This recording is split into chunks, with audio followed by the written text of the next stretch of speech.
Mama's in the living room watching Judge Judy. I'm in the kitchen eating leftover sushi, and she yells, "Oh, girl, you gotta hear this one." A man was arrested for running a theme park, and when they said, "Where's your license?" he said, "My dog ate it." Oh, you can't make this shit up. Sometimes I wonder if life's just one big cosmic joke. It's like she's on a Reddit, reading r/funny lawsuits, yelling from the couch. As she sips on a Prosecco, makes fun of all the weirdos, and then I hear her shout. It's like she's on a Reddit, reading r/funny lawsuits, yelling from the couch. As she sips on a Prosecco, makes fun of all the weirdos, and then I hear her shout, "Girl, you gotta hear this one." Mama loves to laugh at how absurd life is, says it's all a comedy and I'm her audience. And I love the way she makes fun of the world. She said, "You'll never guess who with their girlfriend. It was a man who didn't get us out of the bed. He said, I've been through hell and now I need some help. You just can't make this shit up. You just can't make this shit up." Sometimes I wonder if life's just one big cosmic joke. It's like she's on a Reddit, reading r/funny lawsuits, yelling from the couch.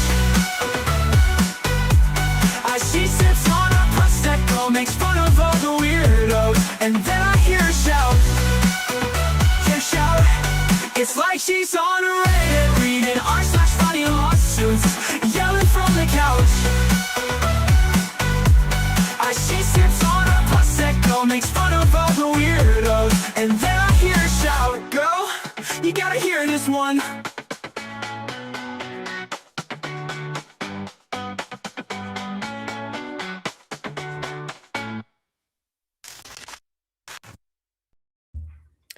Welcome back to Squid, where shit gets weirder. And just when you think that the world can't reach a new level of what the actual, here we are. So today, I didn't really, when I woke up this morning, nothing was like, I have to talk about that today. But there was all these little stories and things that were gnawing at me that I just had to talk about, but nothing that was able to fill up an entire 2 hours or hour and a half by itself. Because every week I look at the news cycle on various people's channels when they talk about things, and I'm just like, maybe critical thinking has entered the chat, and then you look at the headlines and you look at social media, and critical thinking is like, nah, I'll pass. So that is where we find ourselves. We've got taxpayer-funded defense. That could cost upwards of $10 million. A Washington Post intern that is making national headlines in a way that I kind of actually agree with. Mark your calendars on that one. And a few stories that I'm like, what in the humanity is just going on? And why can't people just act like humans for a little bit? And why do people have to live up to the stereotypes of what the flying F? Buckle up, grab your emotional support pitchforks and your emotional support caffeine. I have no makeup on. My hair is air dried. I am wearing a sweatsuit. Full on mama duties with 2 loads of laundry today. I had the workout from hell this morning. And I am just in a mood. So we're just going to talk some shit about some people.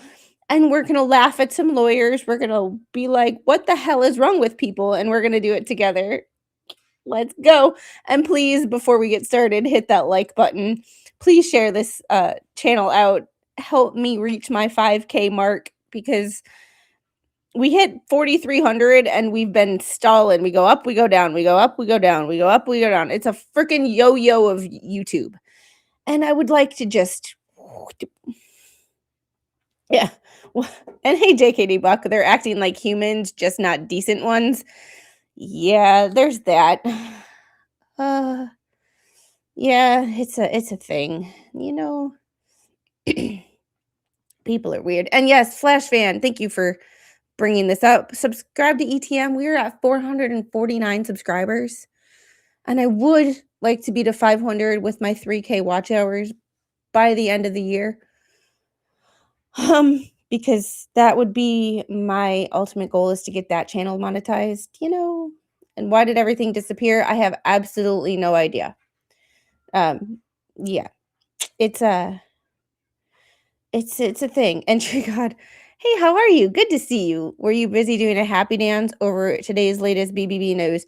I kind of from like Facebook saw a couple of things that happened today. I think it was the thumbnail case today where the Bruce wanted to reopen things. I don't know. We're going to rehash things on Friday, hopefully. I'm going to bring Spawn on. He's been paying attention to stuff. I've been out of the loop. I kind of hit a point where I believed that instead of people being my friends, they were just using me as part of their content, and that I'm done with that. So, with that being said, I am interested in the actual cases, but with Tyler Robinson last week, I just have not had time to keep track of all of it. So speaking of Tyler Robinson, let me take a couple deep breaths and get my blood pressure under control before we get into this first one, because y'all, what the flying F? And I understand everyone is entitled to a defense. Let's preface this with, I understand it's everybody's constitutional right to be afforded a defense, even if you cannot afford one. However, there should be limits. And according to a New York Post article, this is where it's going to get shifty, because we're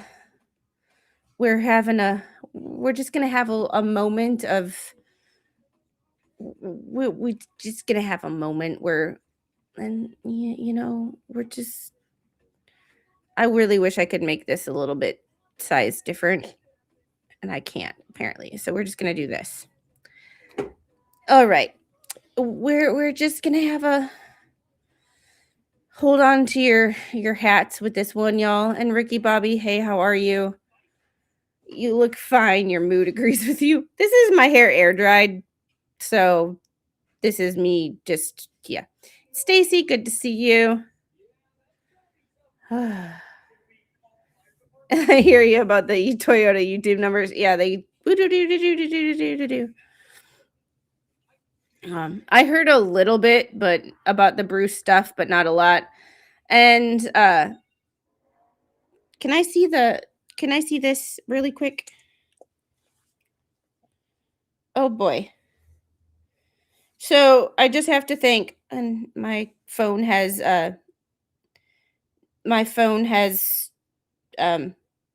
cake pop stuff on it. So excuse me for being and New York Post, I really don't feel like having. And Jeff, thank you for the 2 separate Ko-fis. Y'all are amazing.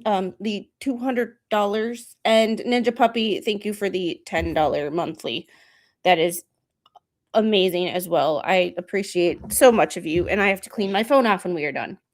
But New York Post, I don't care about what you've chosen for me. But this is another one we have to do. So I have thoughts. Yo, not Toyota. I understood what you meant. You've been in Utah for an entire painful week. Yes, I have.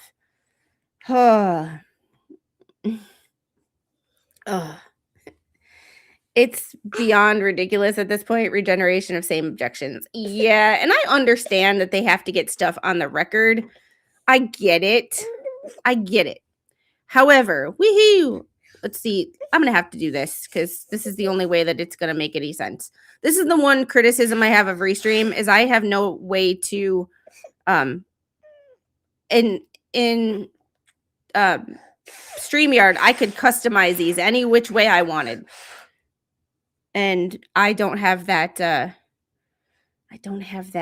ability right now. Hey, Slatty Pie. Now, today I can see your comments. Slatty Pie, the other day I could not see your comment that you left. So everybody else was saying hi to you, and I'm like, where's Slatty Pie? Where's Slatty Pie? Slatty Pie in the house. Wet Wipe Fund. Yeah, so we're gonna get into this first. Taxpayers could end up shelling out over $10 million for lawyers to defend accused Charlie Kirk unaliver Tyler Robinson.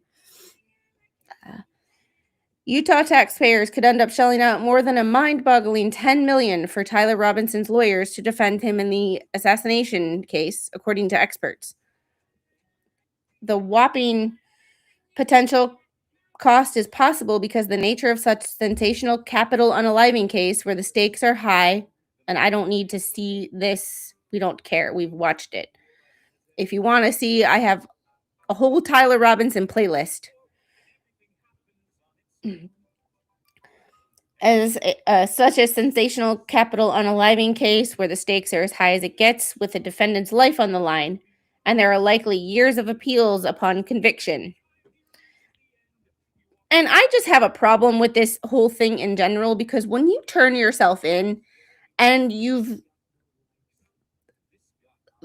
confessed to people, you may not have confessed to the police, but when you've confessed to people and those people have told the police that you've confessed and shown the evidence that you've confessed, I do not like when defendants who are guilty and who know they're guilty and who have confessed make the courts go through this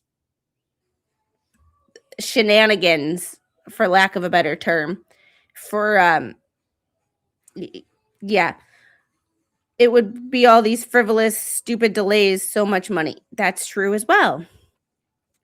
Robinson's stonewalling lawyers, there it is, are litigating anything and everything to try and bring the prosecution to the table to offer life without the possibility of parole deal, said Niyama Ramani. Sorry if I mispronounced her name, a prominent former prosecutor with no ties to the case. So yeah, it's costing taxpayers, he said of the drawn-out process, which most recently involved Robinson's preliminary hearings. But what do you expect the defense to do? They're playing the hand they're dealt, right? And it's not a good hand. Yeah, well, it would be. And see, they're trying to bring the prosecution to the table. Why don't you go to the table first? I mean, there is always that, too. Yes, ma'am. Mwah. Yeah, that right there. They're trying to pull a Koberger. Yep. And hey, Christine. Oh, the 23-year-old lefty. This is the thing. Lefty. Like, okay. I have a problem with this because the rifle that was used ejects cartridges to the right. So bringing up lefty is a very, very, very suspect. And this is like why we look at not only what is written and what the topic is about, but the words that are used. They bring up lefty to me. That's a very lawyerist thing to do because not everybody who is left-handed shoots lefty. I am left-handed but right eye dominant because of my head injury. So I have been forced to learn how to shoot with my opposite hand. Ergo, bringing up the fact that he's a lefty is shenanigans. Let's put it that way. It's some bullshit reporter shenanigans, in my opinion. Is allegedly The 23-year-old lefty alleged murderer is accused of fatally shooting the charismatic conservative TPUSA co-founder, a married 31-year-old dad of two. That's also put in there purposely. Yeah. As he was speaking in front of a crowd of thousands at Utah Valley University in Orem in September. The Utah County Commission approved an initial $1 million in funding last year to pay the salaries of both Robinson's high-powered lawyers and the prosecutors on the case. A county lawmaker then said in February that an additional $1 million would be needed from the state for the lawyers, for a total of at least $2 million after the county had already paid the defense team $349,000. $349,000 to stall. They get paid by the word, I swear. I swear. Also a lefty. I shoot and play sports right-handed. See ya. That is true. That is true. Money well spent. Not. Yeah, that's what I'm saying. Kirk, part of the reason for this high price tag is because Robinson, who's been deemed too poor to pay for his own defense, is entitled under state law to be repped by a highly specialized team of lawyers who are experts in the appeals process. They thus command a higher price, and taxpayers must foot the bill as the painfully slow case plods along while his lawyers try to take a possible execution off the table. Robinson doesn't even have a trial date yet, 10 months after the September 10th shooting. Oh, and there's Dickie Novak and his infinite this. They're public defender. Well, that's the thing. They technically aren't public defenders. That's the problem. Is they're representing an indigent defendant on behalf of the state.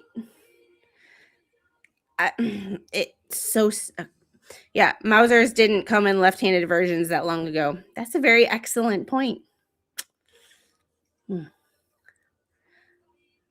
My hubby is left-handed, prefers to shoot right-handed. I really didn't have a choice. Experts in the appeals process. Why do they need experts in appeals? Because every DP case is automatically appealed. Let's be honest. If this was someone named Charlie Jones, this team wouldn't get this much money. This team wouldn't be this team. If he had unalived anybody else. The accused killer's lawyers have stonewalled the upcoming trial at every juncture by filing a slew of seamlessly endless motions, ranging from repeated requests to keep the media from filming and photographing in court to seeking to disqualify and sanction prosecutors, all in an apparent bid to bring the prosecutors to the plea deal table. Here's the thing. By pissing off everybody, this is partially probably one of the best reasons why I'm not a lawyer, is because when you try to piss me off and slow things down, it makes me less likely to make a deal with you. If I was the prosecution, I'd be like, you're slowing this process down? I got all fucking day. I'm being paid regardless. You slowing this down and trying to give me a headache, all you're doing is slowing this down for your client. You're not making me want to do a plea deal with you at all because you're annoying the hell out of me. And when I'm annoyed, I really don't want to be nice. And in order for me to want to do a plea deal with you, I would have to be nice. But that's why I'm not a lawyer, because lawyers can sometimes be a lot nicer and better people than me. You know, hey, Florida Flipper. Yeah, my husband's backwards too. He's right-handed but left-eyed, so he shoots left-handed. The amount of the amount of time that it took me to get my family to understand what I meant and how difficult that was for me. What do you mean you're right-eyed? I'm right-eye dominant. Well, what do you mean you're left-handed? The two don't coincide. Well, apparently they do with me because I'm weird, and I've also had 2 head injuries. I'm weird. Yeah, slowing down costs Utah taxpayers in this case, and the defense does not care. And that's one of the reasons that I cannot stand them. You're not a lawyer because you can't stand the BS that lawyers deal with. You couldn't spend 20 minutes with those lawyers defending the schmuck. I would tell Dickie Novak exactly what I think of him. He already wants to take away my First Amendment right. And, I have a speaking of his name was mentioned, Voldemort down here. As far as Robinson's camp go, the tactic would hopefully end the prosecution by taking the death penalty off the table, similar to how the quadruple homicide case of Brian Kohberger played out. They're trying to put pressure on the prosecution to offer a life deal like they did in Kohberger. If the state offered a plea deal and a life sentence, the taxpayers would save millions and millions of dollars. Noting it's usually cheaper to put someone behind bars for life than to sentence them to death because of the cost of the appeals process. The difference is he didn't confess to his roommates.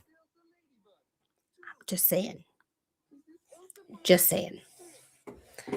Not enough caffeine or coffee not enough caffeine or coffee for me in general today. Or for this one either. Because she's out. I might try to go put her in bed in a minute. Because y'all can see she's... Whoop. There we go.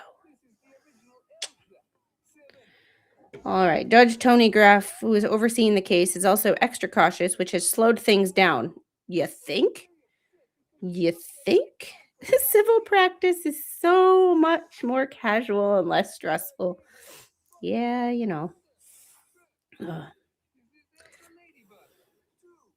Like,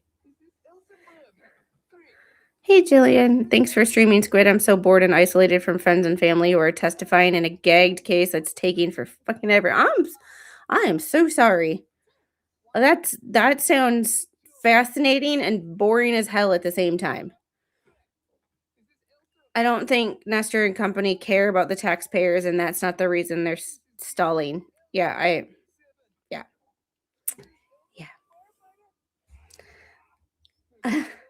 A problem of their making. Even Tyler proved a bullet is cheap and effective, and that's what Tyler deserves, in my opinion.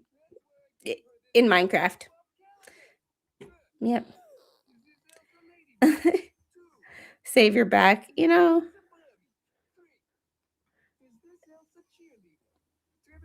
Hold on.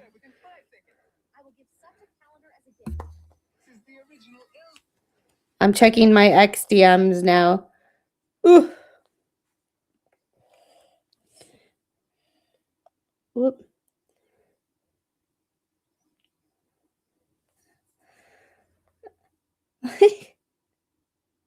Nice.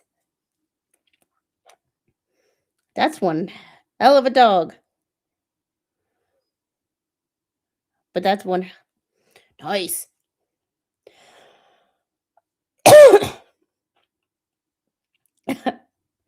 The message I got was interesting. So, yes, I am. I'm here for everybody. And y'all are here for me too, because y'all take some of the stress away from me as well. And y'all let me talk about things that I want to talk about. And it's amazing that at least a few of you seem to care a lot what I have to say, which is crazy to me. Yeah, it's weird being stressed and bored at the same time. I know, right? It's odd. It's an odd feeling. Utah defense lawyer, wait. I think he's all the attention on the case. He doesn't want to make a mistake or be overturned on appeal. He's very slow. He's very thorough and very deliberate.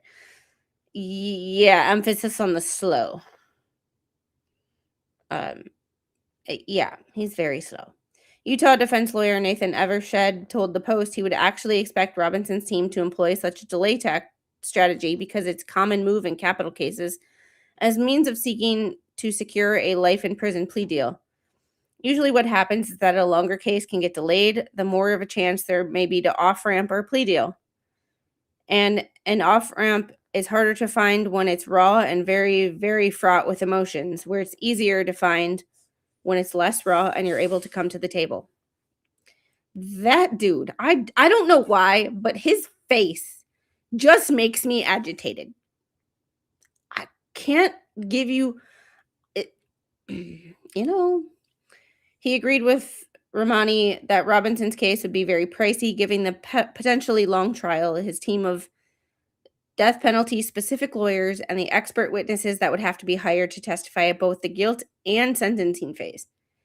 It's going to cost quite a bit of money to get to that point, and the only people that will be paying for it are the taxpayers. Last week, Judge Graff sat through a multi-day preliminary hearing and must now decide whether there's probable cause for the case to move trial. Spoiler alert, I watched the entire thing. There is.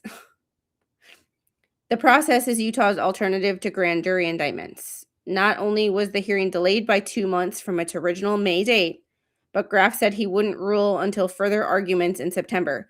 I just don't understand the further arguments. Why he needs further arguments after 5 days of bullshit. Well, it's more like 3 days of bullshit, because 2 days possibly could have been useful. Hey, Jaws.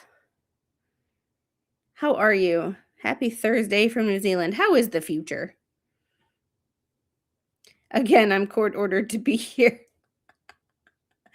Do you know there's people that probably believe that? Oh my goodness. Huh. And a trial date wouldn't be put on the books till after his ruling and after Robinson's arraignment. Yes, he hasn't even been arraigned yet. Like, let's think about that. So in a case, and I can't, I don't mean to use his name in his case like this, but the man has taken responsibility for his screw ups. And also, most people who even aren't LawTube kind of and Trial Watch kind of people know it. Nick Rekieta.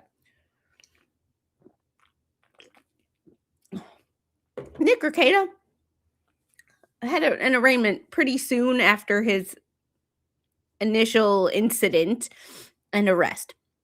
That was kind of how things normally go. He hasn't had an arraignment yet, and it's been 10 months.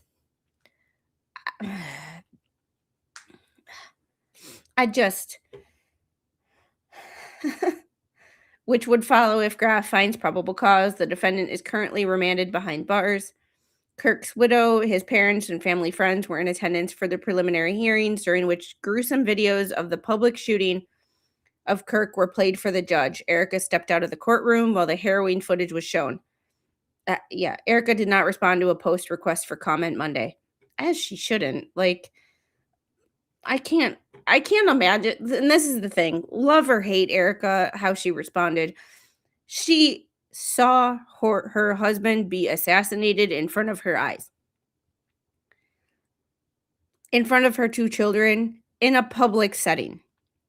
So I can completely understand why, even though a lot of this isn't normally shown to the public anyway, I can understand why she wants it public. Because her husband was not afforded, it's not like he was sick and at home with family and privacy when he died. He was on camera. Multiple people, thousands, millions, hundreds of millions of people all over the world saw him die. I can completely understand why she wants everything to be public. I just, that gets rid of the theory that Erica Kirk is doing stuff in the Jedis. Yeah, I watched a video from Nick, and I always freaking mispronounce his name. He's a Virginia senator. Freitas, whatever. It's the guy with the coffee mugs. And he broke down a lot of the conspiracy theories and like how as a as special operations and how you go through and judge intelligence and people's stories, going through that algorithm, for lack of a better term, um, it it makes sense. Like when you logic these things out in the algorithm of decision making, it, none of this shit adds up. Just free toss. Yeah, Fritos.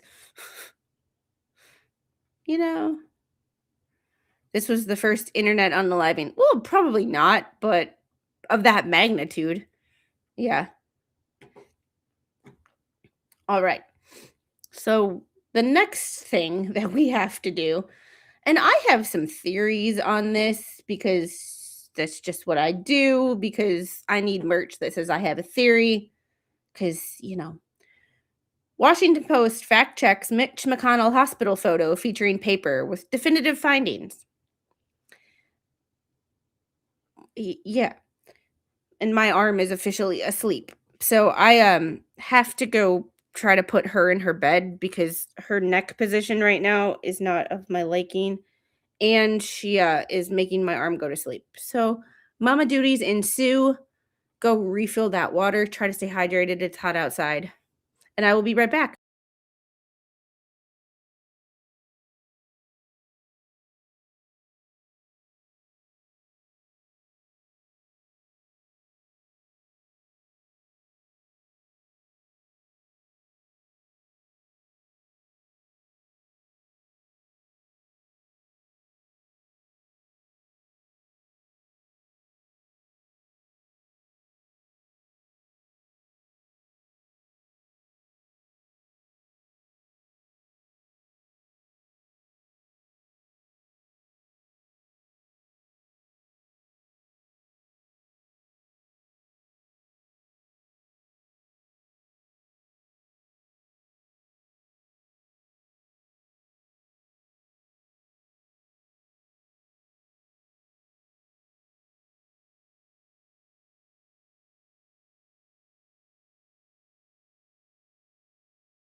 And that didn't really go well. Of course, she wakes up every time I set her down.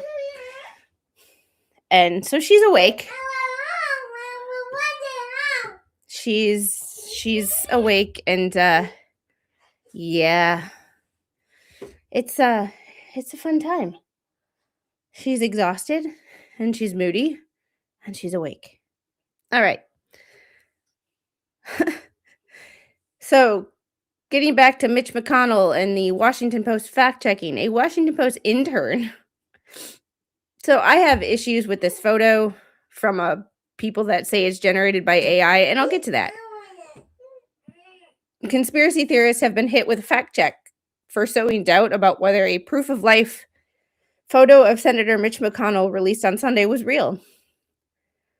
The Washington Post fact check, written by one of its interns, verified the photo of McConnell was authentic. After social media users speculated it was AI, it was generated using AI. Give me the home. No. Using the metadata from the original photo that was received from McConnell's office, in consulting a digital forensics expert, the outlet concluded that the image was real and had been taken on Sunday. So this was the sports page. So this was Mitch McConnell's team presented a proof of life. In my opinion, Mitch McConnell's been like emotionally and physically brain dead in his job capacity for years. He's been useless for quite a bit of years. However, this photo. So we're gonna see if I can click on this and open it in a new. This one's not willing to open. The one I had opened before. Oh, page was unresponsive. That's why. Let's go to Citizens Free Press. There we go. I just have to look at get it where I can enlarge the photo, and this website is not cooperating. It's unresponsive. Shocker. The internet being unresponsive. Search. All right.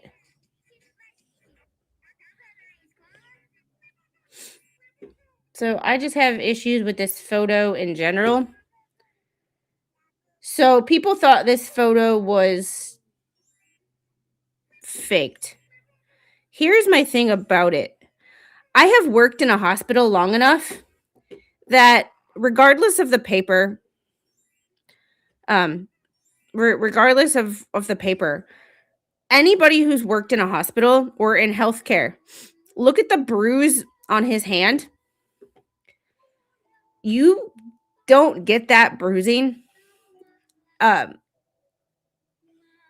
someone who has tried to render AI photos, and it will be very hard to get that level of not only swelling in his hand, however, the bruising on the back of his hand, obviously the site of IV placements.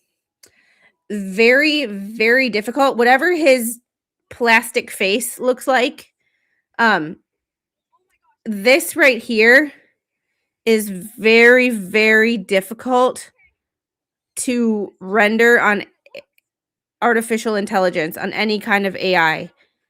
And that is a real bruise.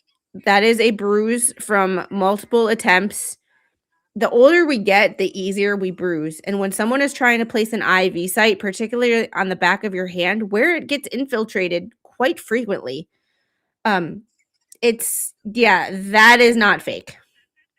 That is the first thing when people said this photo was fake and I looked at it, regardless of anything else, you think she looks a little too smooth-faced, like she's got too many filters.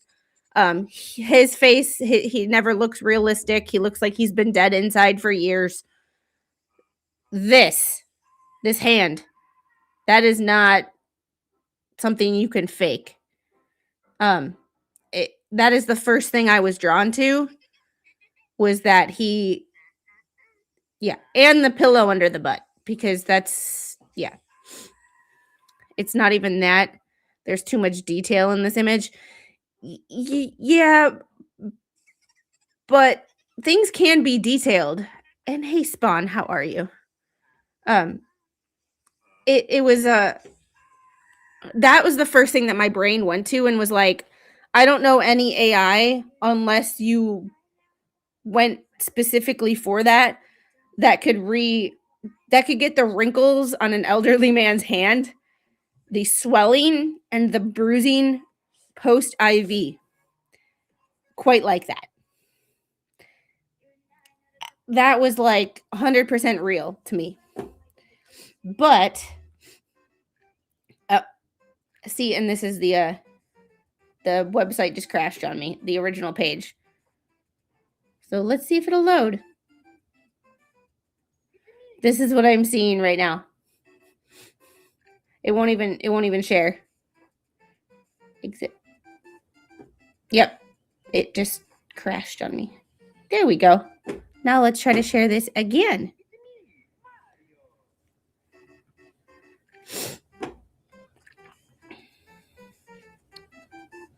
All right. So the Kentucky senator was seen holding a copy of the Washington Post newspaper on Sunday. Interesting that he reads the Washington Post. And that was their actual Texas A&M front page of their sports page. I agree. Lots of stuff that's old bruising. Yeah, it's like once you've seen it, yeah. Once from the way his shirt sits, her top button being undone, and the shirt billowing that way, the check pattern on his shirt, the way the light sits on both of them from the natural light, and inside the light, the bed colors being muted slightly. Yeah, I get that, Jeffrey. I'm just saying what the first thing that my brain went to when I saw this picture. And if you don't look at any other details don't analyze the light, if you worked in healthcare, you know that bruising and what that bruising is caused by when you see it. Because you don't get bruises on the back of your hand very often. And it is very, very difficult to get AI to render wrinkles and bruising on the back of a hand. So it's yeah. It's it's crazy. An independent digital forensics expert, and it's so sad that they had to waste this much time and effort and money. Even though I'm not a fan of the Washington Post, the fact that the Washington Post had to spend basically this much money and go through all this bullshit to prove that it was legit. And my guess is that they weren't trying to prove that it was legit from the start. They were trying to prove that it was AI. Just a thought. An independent digital forensics expert also said they had appeared to be no evidence that the image is fake. The outlet wrote, pointing to an assessment by Haney Fareed, a digital forensics professor at University of California. Fareed concluded, reading is hard, that McConnell and his wife, Elaine Chao, don't have any distortions that would raise suspicions about AI, and the lighting in the room is plausible, according to the outlet. In the photo, McConnell was holding a copy of the Washington Post sports section, which the paper confirmed was it indeed from its July 12th edition. Speculation about McConnell had long swirled since his sudden rush to the hospital on June 14th. Dispatcher audio indicated that he likely had some sort of cardiac event, but McConnell appeared to deny. My doctors had confirmed I didn't break any bones or suffer a concussion. I didn't have a heart attack or stroke. I didn't have any tumors or hemorrhage, the Kentucky sage said in a statement released by his office. I have a feeling he has something going on. That whole picture is strange, to say the least. Yeah, his face is strange because I swear he's been comatose from the neck up for years. Nothing has moved. The neurons don't fire. Nothing works as advertised inside of that head. He is another one of those people that is too old to be in Congress leading the nation of people that are half his age. He has no insight into what the common person goes to because he is too out of touch and too old and too cognitively declined. It's so sad.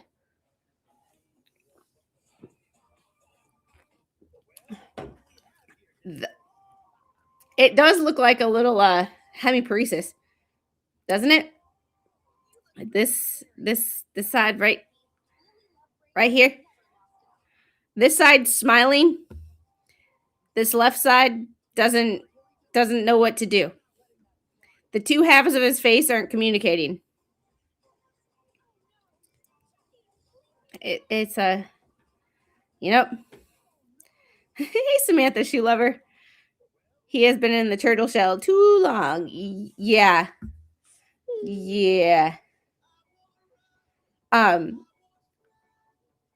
didn't have an aneurysm. He probably had a stroke. If I had to take a wild guess based on the fact that he has pillows all around him, And his wife is sitting on his left side, probably in an effort to get him to look to his left side. He had a stroke. Yeah. They're all out of touch. And sometimes it's not of their own volition, like it's not their fault that they're out of touch. And I say this because sometimes it's not always the money that makes you out of touch. It's just your age. And I don't say that to be insulting to anybody over a certain age. However, there is just, when you have people doing social media for you and you are not on social media to see how social media works, making decisions in Congress about social media, specifically Section 230, is you're out of touch with the everyday, technology is moving faster than you can keep up. And when you have staff doing things for you, like your social media posts, so out of touch doesn't always have to be a money thing. It can be an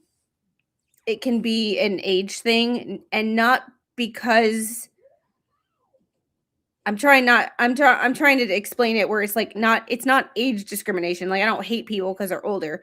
It's just I can see it with my parents in the sense of, like, when I describe something and they have no idea what the hell I'm talking about, and it's like, oh, it's Instagram.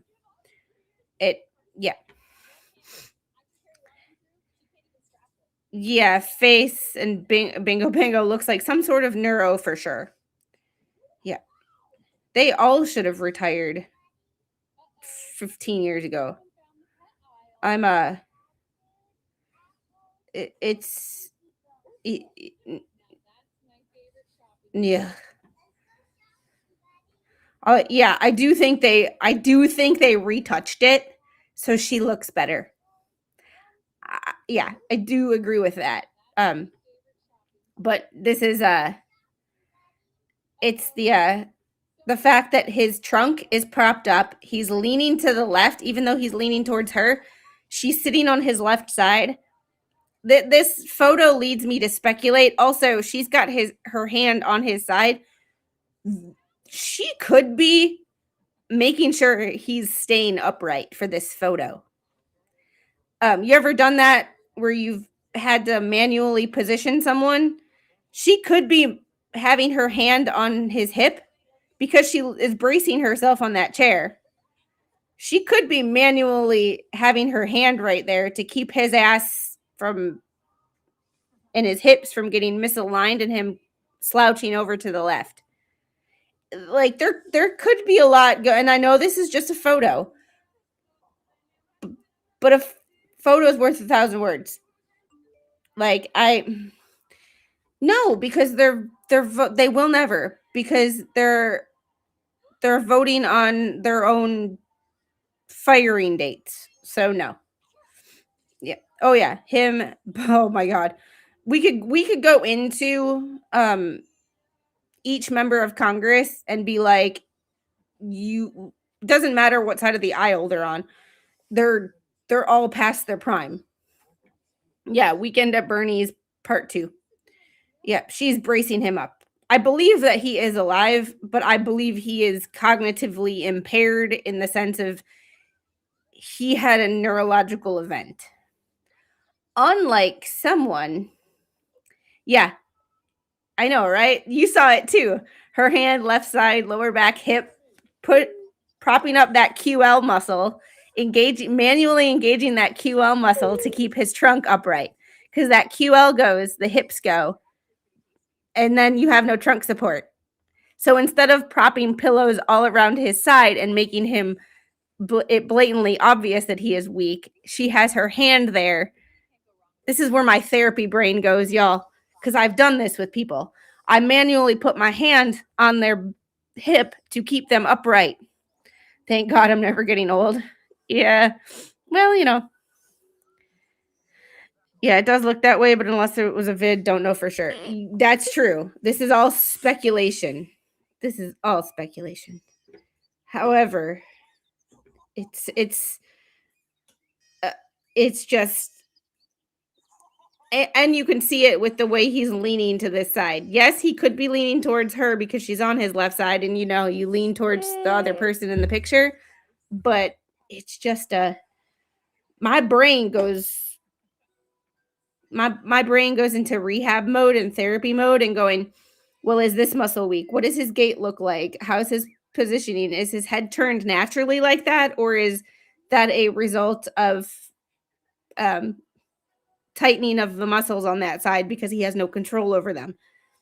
My brain just, these are questions that start to, like, if y'all want to see how my brain works in real time like this, head over to ETM and subscribe over there because we do this all the time. We'll talk about stuff in chat and I'll be like, well, this is what I see. This is where we go from here. And you can watch my brain actually function instead of over here where it kind of buffers a little bit. Yeah. If they had to walk and take a verbal test by themselves, they could not do it. I'm just convinced of, here's my thought process on the term limits thing.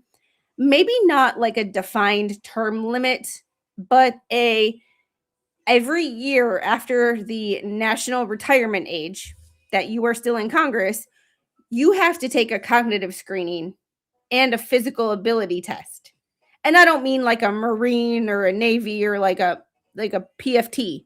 I mean just a, can you still get off the floor? A basic, can you be independent with your mobility? If you are not independent with your mobility and it's not because of chronic illness, it's, we have a problem. Like if you have, say, you've been using a cane all your life because, I don't know, you lost a foot or something due to diabetes, that's a little different than you are wasting away and can no longer walk on your own. There is limits, and I have a whole thought process on how to break that down versus what is like acceptable use of devices and what is just, I am old and can no longer function. Yeah. Is your brain still sharp? Yeah. Every year you have to go through either a slums, a mocha, or a mini mental status exam. Yeah. That is true as well. Also, it's the status quo. Nobody runs against them because it's just the way it is. So sometimes they go unopposed by their own party. And obviously, we don't want to vote for the other party. So you kind of just vote for the status quo, and look, we all know how that goes.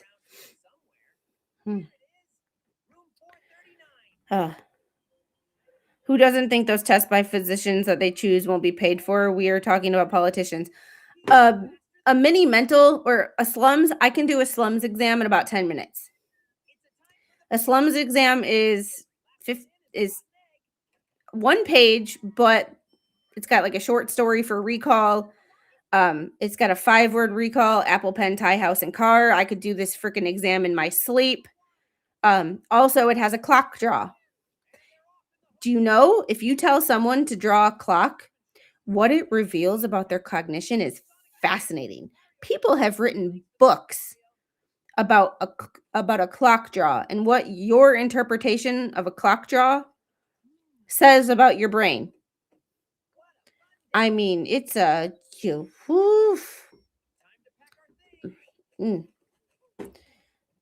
So yeah, and that's what I'm saying. There's limits to it. I'm talking about more of the like muscle wasting because you don't take care of yourself and you're just a lump of like what's her name out of Feinstein, how she was just like a heap of skin and bones and an oxygen machine. It's it. Apple, pen, tie, house, and car. Car, not jar. So, to be honest, I trust people with dementia more than I do people who are sharp and have ambition. That's not entirely wrong.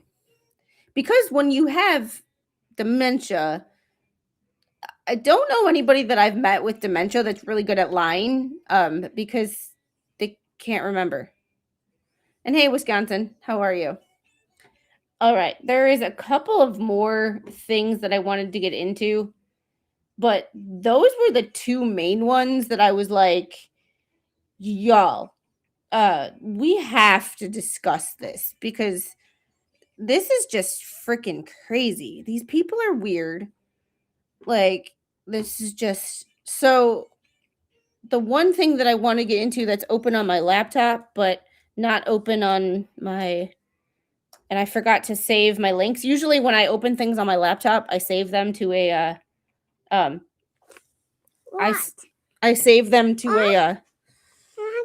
Yes, Grandpa text. We just gotta. What? So, Lindsey Graham. Social media reactions to Lindsey Graham. Y'all, where is the humanity? When I just thought we had learned some lessons on how not to be bullshit. Like, okay, how not to be assholes. I thought we had learned some lessons on how not to be assholes on social media, and how not to celebrate someone's death even though we don't agree with them. You know, y'all, I'm not a big fan of Lindsey Graham. I was not. However, I'm not, well, to be fair, I'm not a big fan of a lot of people, so that's... Yes, baby, yes. Yes. Like, I just, don't like the guy, but still pray for his soul. Yeah, humanity died with Charlie Kirk. That's, yeah.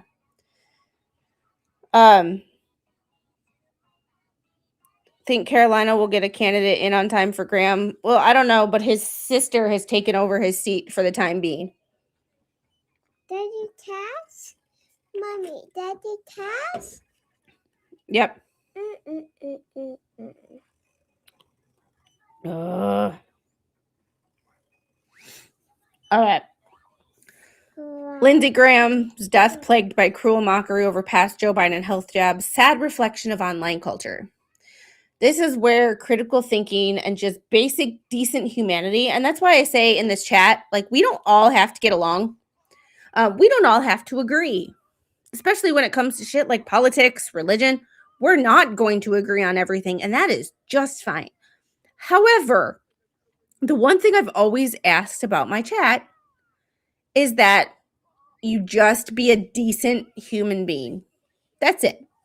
And I would think being a decent human being is not a high bar to achieve. But apparently, yet again, yet again,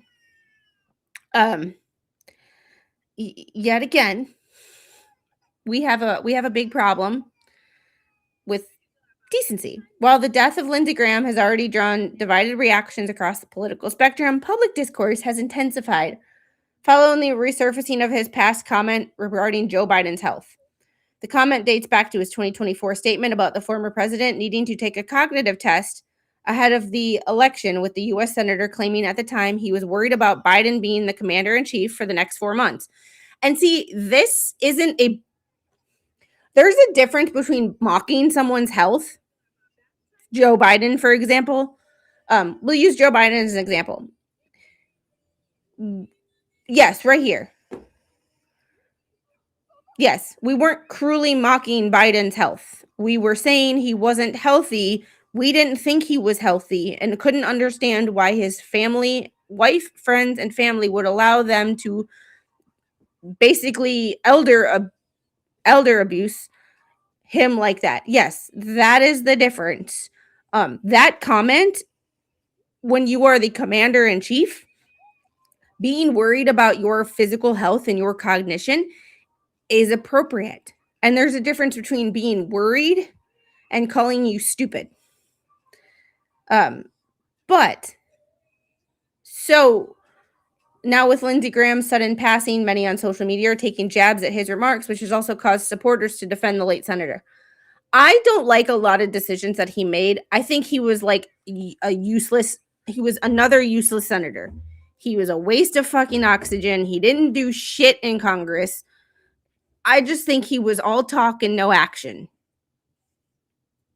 Which I think most of them are, to be fair. And that's the thing right there.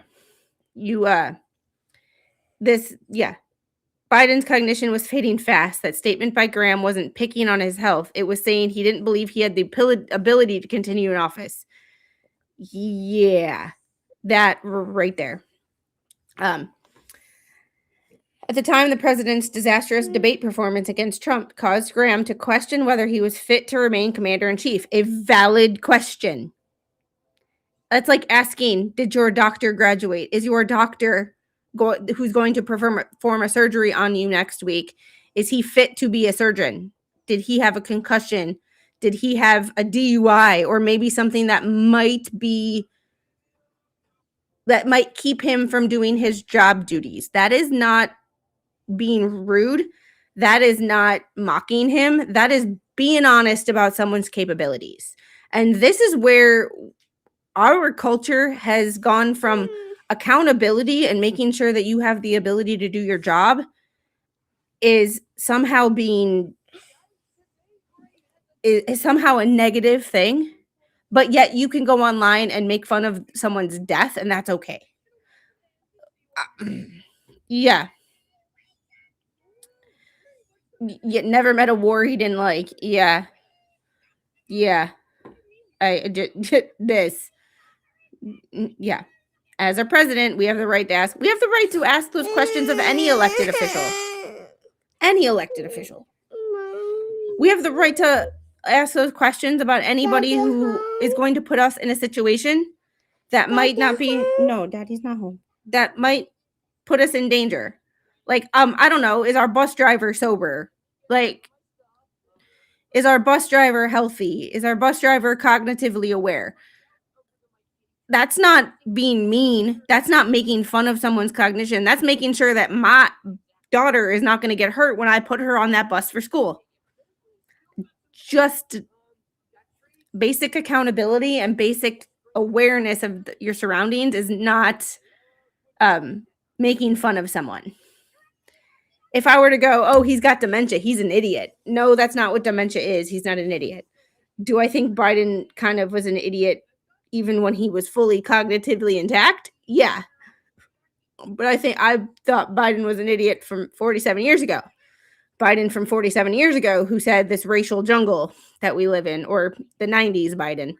Like, like I thought Biden was an idiot and said some stupid shit, even when he wasn't cognitively impaired. So my Biden is an idiot comments have nothing to do with his dementia. Yeah.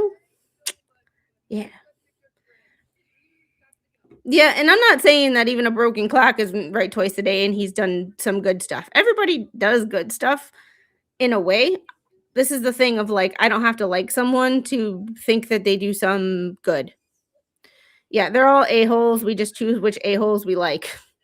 It's not a bad way of describing it. Most of us are concerned with the national security implications of this debate about President Biden's health, Graham said. At the time, per The Hill, most Democrats are worried about Biden winning the election. I'm worried about Biden being the commander-in-chief for the next 4 months. He then went on to press Biden to undergo cognitive tests, arguing that it should be required for everybody going forward. He was not singling out Biden. Everybody going forward to have a neurological exam on a regular basis. Social media users jab at the late senator over his past comments. One viral post on X read, Lindsey Graham said that Joe Biden would be dead by the end of the year. Joe Biden eating breakfast this morning, along with a clip of an actress eating while laughing. See, this shit. Oops, be so careful what you put out into the atmosphere, another person commented, while a third wrote, life and death are the power of the tongue. Be careful what you speak over others. One more critic noted, Biden will mourn the friends he knew pre-Trump and not the sycophant Graham became under Trump. President Biden is a better man than this country deserves. Yeah. Yeah. Yeah, if that guy was your surgeon, would you want him doing surgery on you? These decisions are being made in Congress, may carry that much weight. Yes. Yes. Yep. Several have since called out the cruel mockery of the late senator, clarifying that Graham never commented on Biden dying and only had concerns over his capability to continue being president before he dropped out of the race. And this is the thing. Like, I just, and I'm not going to read the rest of this, but it's a sad reflection of online culture politicizing grief. It's like, y'all, be a better human. Be a better human. Yeah, it's funny that here's the thing. Both sides suck. But one side complains about masculinity and old white men being the problem, yet every time it's time for a fucking election, they put up an old white man. So, they can kiss a dick. Like, when your actions and your words don't match, at least one side of the aisle is like honest about shit. Like, yeah, we might need a younger person, but we like this person better. But one side of the aisle is like, white man bad, white man bad, white man bad, yet always puts up a fucking white man for president.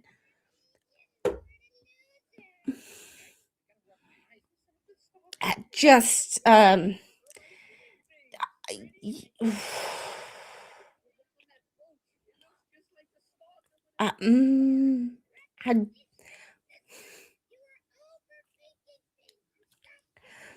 speaking of masculinity, this one just made me laugh, and I have to copy and paste this from the because apparently these are all opening and archived, which is interesting to me. But The Atlantic. I'm not a big particular fan of The Atlantic, but the headline caught my attention because we just talked about toxic masculinity and white men bad and all that and all this, and the return of democratic manly man. What does that even look like? Oh boy.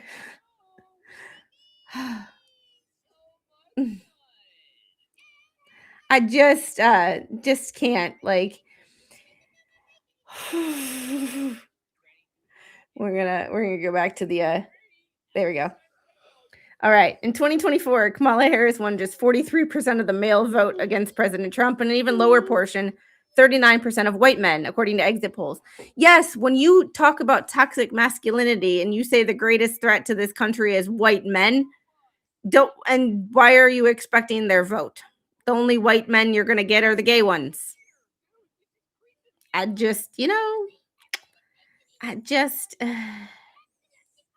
Except that one time they didn't, and he wanted to fundamentally transform the country, see our energy costs necessarily skyrocket, went on a worldwide apology tour. Yeah. That's a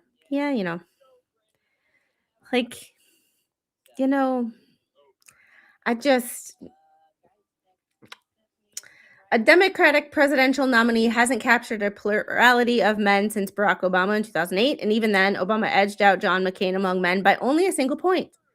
The party-wide reckoning that Trump's win spawned has centered the part on why Democrats lost working-class men whose life experiences resemble Poindexter's and how the party can win them back.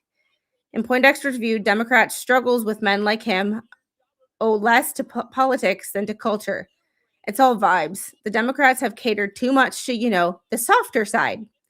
And it's fine to cater to a little bit of everybody and not just cater to one view of masculinity or femininity and one view of humanity.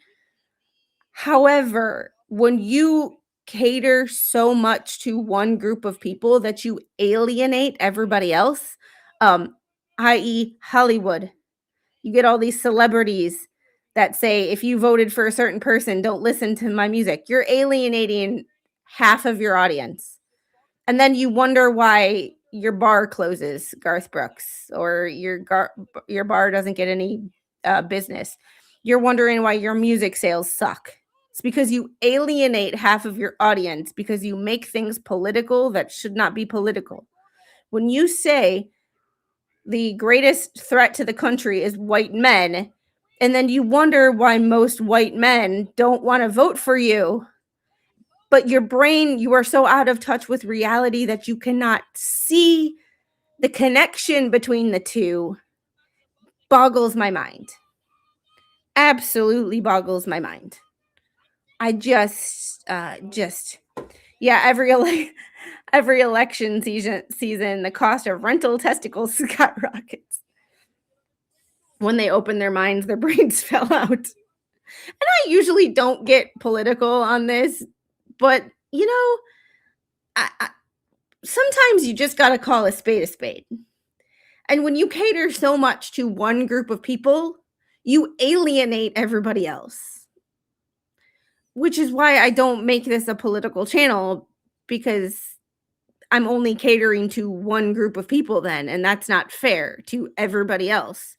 I know I'm not everybody's cup of tea anyway, but like, why would you want to alienate anybody? I don't see this. I don't see the appeal of alienating people.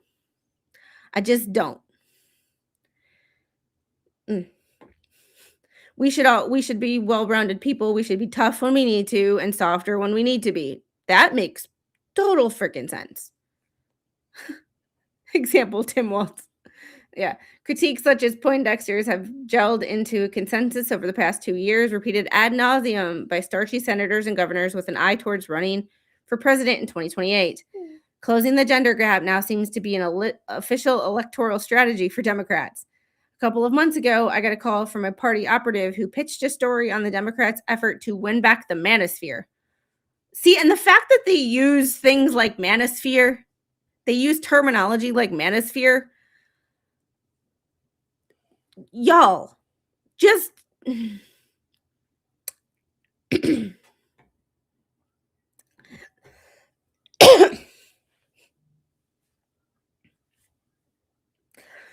no self-respecting man I know who cares about his family, his job, his country, his rights, his community, uses the term manosphere. Whether they're Republican, Democrat, straight, gay, whatever. I have never heard anybody ever that I know use the term manosphere. That right there is part of your problem. Hi, Slutty Pie. Hi. It's not just white men. All men are looking to the conservative entrepreneurial leadership. That's true. I can only speak for white men because that's what I live with.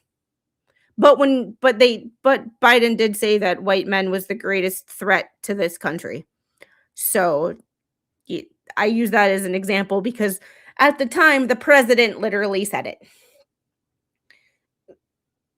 Which to me was like, excuse me, sir?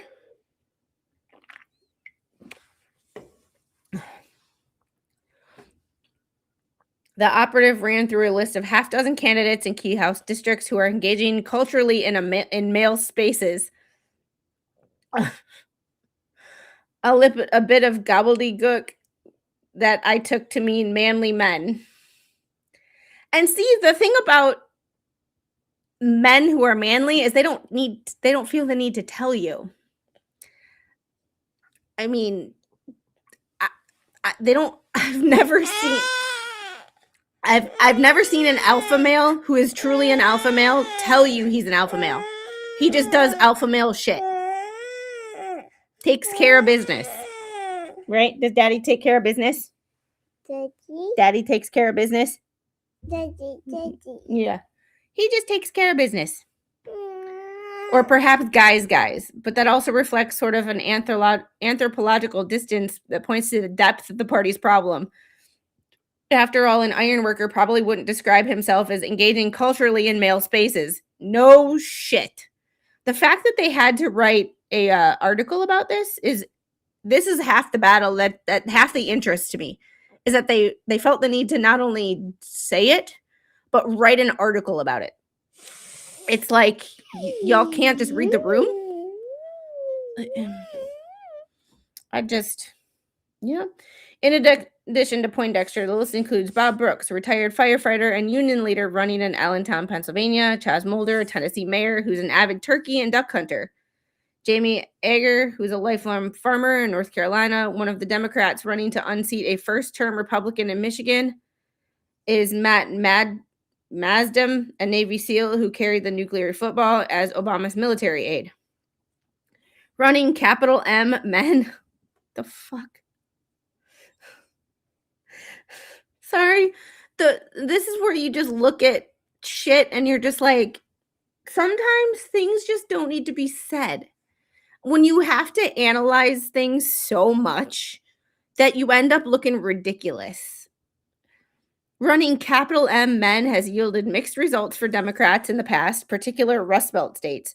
And this week, the party's quest for so-called authenticity backfired spectacularly in one of its highest profile must-win Senate races. Graham Plattner, oh, that's a can of worms. So I've defended him for reasons. A Maine oyster farmer who shot it to the top of the polls with an everyman appeal, has a staunchly progressive agenda, dropped out amid allegations of rape and mistreatment of women. I did a video where I called out Matt Walsh because of all the things to not like about Graham Plattner. Of all the things, Matt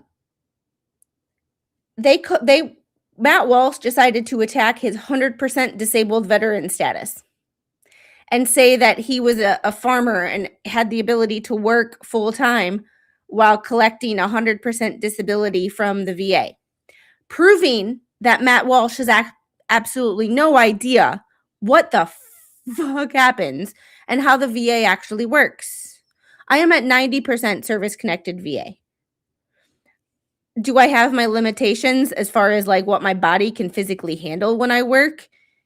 Yes. Some days I can do, some weeks I can do everything all at once. I can do all the stuff and it's like normal. And then the next week it's like, oh, there's not enough caffeine in the world to make me function like a normal adult. And it's, and I made a video and I got blown up in the comments by people that were saying it was a, VA disability is the fraud. And I'm like, Mommy, yeah, it's red. it's red. Yes, it is. And red. Yep, choose that one. I like that one. No, So I choose this. defended Graham Plattner on that one because Matt Walsh was just straight up wrong. But of all the things that you're going to go after this man for, his 100% VA status is not one of them. Maybe the swastika on his chest should probably be the thing that I would go after. I mean, you know, like, yeah. However, the fact that he is 100% disabled is not necessarily a fraud.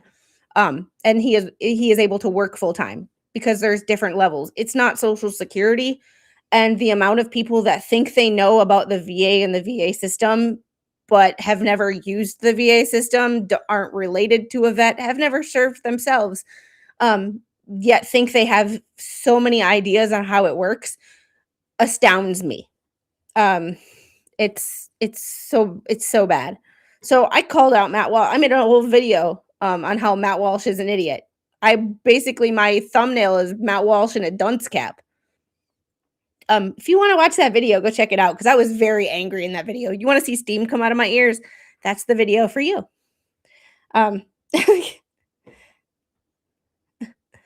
I had a left-leaning tell me I wasn't really a veteran because I didn't see combat.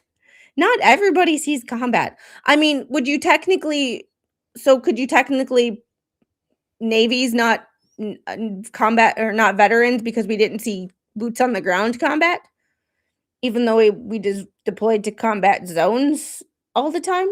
Like, it's so fucking weird. Or what do you call all the people who, served when there was no war?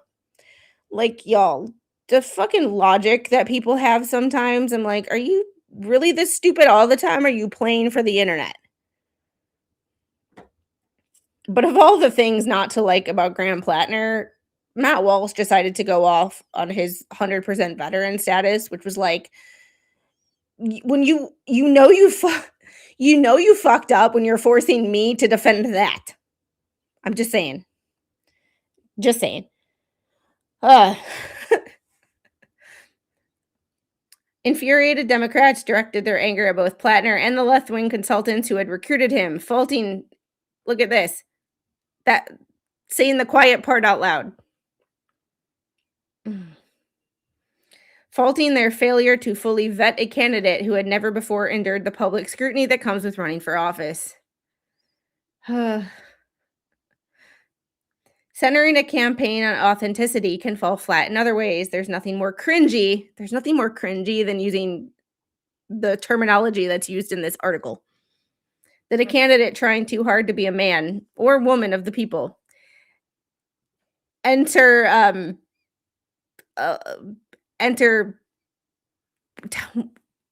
what's her face? Miss I ran as a Native American, but I'm 1/10/24th Cherokee or whatever. It's I just can't, like, I just Elizabeth Warren. It really, when she tried to open a beer and act like she was an everyday person, I'm like, that's the most inauthentic crap I've ever seen in my life. She strikes me as the Merlot in front of the fire while someone's, like, serving her dinner. Like, she is not the open your fridge and crack open a beer on your own. Yeah, everybody remember that video where she tried to crack open a beer with her husband, and it was just like weird. It was just weird. You really can't fake it. Representative Jason Crow of Colorado, a former Army Ranger who helped lead recruitment for Democratic Congressional Campaign Committee, told me. He said that people can tell a lot about a candidate just by shaking their hand. Do they have calluses? And mocked politicians who send staffers out to buy them Carhartt jackets as sort of a blue-collar costume. Yeah, it's like a certain congresswoman from New York who meets with people of a different race than her and all of a sudden has a inner city accent. It's just inauthentic and, yep. Yeah.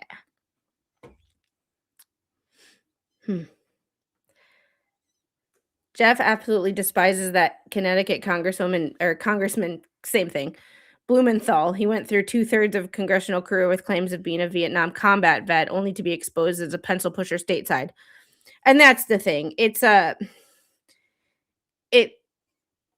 like you can be a Vietnam era vet. You can say a Vietnam era vet, or I'm an Army vet or a Navy vet, and not need to get into what you did. And it's okay. Like, everybody has everybody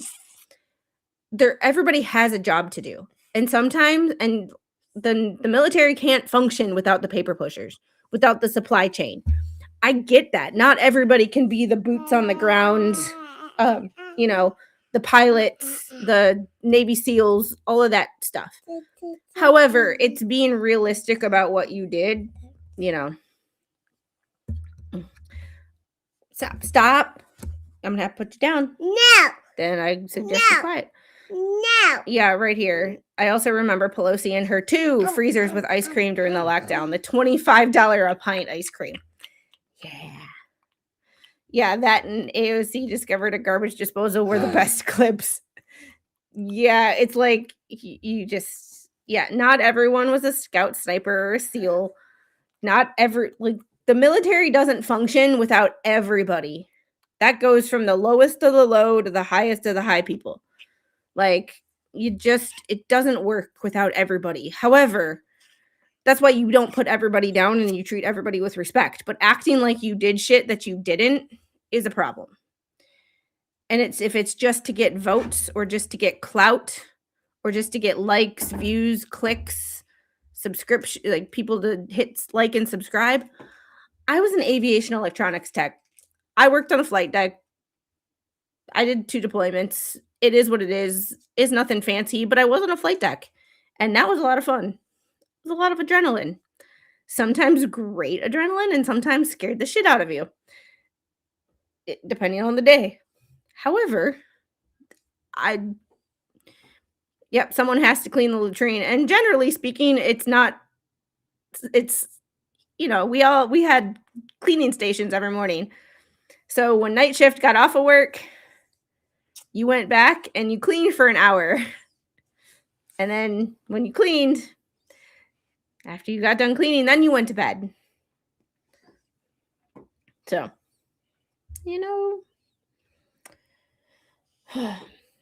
it's brand new with no creases, and everybody in the world knows they've never worn that. They've never worked a day in their life.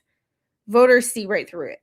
The battle over what it means to be a man is a major campaign theme in Texas, where Republicans have made emasculation their central campaign strategy in the state's marquee Senate race. Emasculation, that's not the... GOP nominee Ken Paxton, who was impeached by Republicans in the state legislature and divorced on biblical grounds by his wife. Who cares why he was divorced? It's none of our business. Has called his Democratic opponent James Talarco six-gender Jimmy and low T Talarco. I mean, that's actually kind of funny. Like I said, you don't have to like one person to think that what they say is funny. In a pair of competitive House races, Democrats believe that candidates they've chosen won't face such attacks. Bobby Pulido, the nominee in the 15th district, is a Tejano music star who named his son Remington after his favorite gun. Johnny Garcia, the Democratic pick in the 35th district, spent years as a hostage negotiator in the Bexar County Sheriff's Office. Stop. Both are running for GOP-leaning seats that Republicans redrew to bolster their party's advantage. The way this is written is like, in their Republicans redrew to bolster their party's advantage. Have you seen Illinois? Have you seen California? You don't like it, but yet it's okay when it's one side, but it's not okay when it's another. The only person emasculating Tellerico is Tellerico. Yeah, and we're gonna get into y'all are doing amazing, because this is where one side, like one story is leading into another. We're gonna get into that. And both need to attract support from Latino voters, particularly men who have drifted right during the Trump era. Did you ever think to wonder why certain groups of people have drifted to the right? Did you ever think to ask them, instead of just going, oh, we need to be more manly? Did you ever think to ask people? It's not hard. Did you ever think to ask why people voted the way they did, or why people who might not have supported somebody 4 years ago support them now? It just...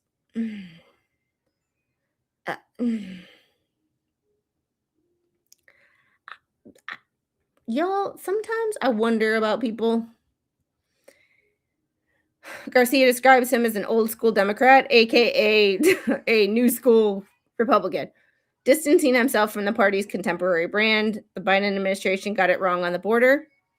Garcia told me, citing one issue on which he hopes to appeal to independent and Republican voters in the district. When Garcia campaigned at a Christmas parade last December, he recalled He chafed at a decision by organizers to place a large Democratic Party flag on the truck he was walking alongside. I was just like, damn, man, we're going to have a pretty tough time walking in this parade. Yeah. He described getting into a debate with a self-described MAGA Republican who worked for as a police officer and previously been a Democrat. The man told him the Democratic Party had left him behind, accusing Democrats of being anti-law enforcement. By his own recollection, Garcia calmly but directly parried the man's critiques, his experience as a hostage negotiator and then public information officer came in handy. The man did not promise him his vote, but Garcia felt that he had won him over. Probably not. He probably just was think that to be like, okay, stop talking now. I think we got one, he said to the people who were watching the interaction, more than any specific. And if you say, I think we got one in front of the man, you definitely didn't. Yeah. Garcia told me later he believed that the man had made a human connection with the voter that related to his outlook and experience, just being able to communicate in plain language. We don't have the luxury of sounding like pundits. You have one shot to win somebody over. So they just go on and on and on about that. They don't use any more they don't use any more weird language like they did in the in the weird part. But like, how out of touch can you be? How out of touch can you be? Like it's really, guys, like how out of touch can you really be? And the last thing I'm going to leave you guys with is something that I posted in Internet Unhinged on Twitter. I can't believe that this is real. We are just going to watch this quick clip. Transgender person can. That's not a biological woman. Has a non-biological woman ever had a baby? I would No, reiterate, we it's take ridiculous. care. Of course, the vast majority of pregnancies are in women, and I have absolutely no problem with using the word pregnant women. Vast majority. Did y'all hear that? The vast majority of pregnancies have been in women. Let's back that up just a little. Using the word pregnant women, I use it myself. Has a Absolutely no problem with using the word pregnant women. I use it myself. Has a non-biological woman ever had a baby? A transgender person can. That's not a biological woman. Has a non-biological woman ever had a baby? I would No, reiterate, we it's take ridiculous. care. Of course, the vast majority of pregnancies are in women, and The vast majority of pregnancies are in women. And he could not answer. He could not. This is the what the flying F is wrong with people. He is a medical doctor. He is UC San Francisco's chancellor. It's not hard to admit basic biology facts. Basic biology. It's not hard. And admitting basic biology facts is not discriminating towards anybody. It is just, why have we moved this from trust the science in 2020, trust the science, to biology isn't real? What's the actual... Yes, common sense has left the building. Every week I ask, maybe critical thinking is going to re-enter the chat. And then I see shit like that. And that is where I'm going to leave you guys today, because I don't know where else to go from that. The only place that we can go from that is the world needs a babysitter. The world truly, truly needs a babysitter. Yeah, I just sometimes, you just gotta wonder what the actual... Mommy. What is happening? Mommy. Mm-hmm. I test a hi.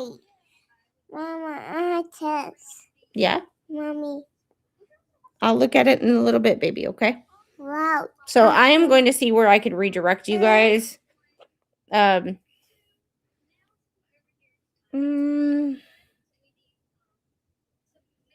we go.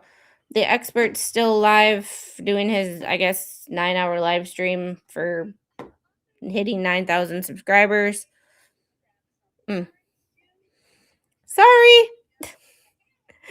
Am I the only one who feels the need to go to a therapist? Well, getting the job done. So I'm sending y'all to expert. Have a great rest of your day. Bye-bye. And I will see you guys tomorrow over on ETM. We are going beyond the headlines, and we might look at some biology. I'm not sure yet. We have a couple of things that could be talked about, but try not to be a twat waffle. Be a better person. And don't celebrate anybody's demise, because that is just the sign of one shitty human being.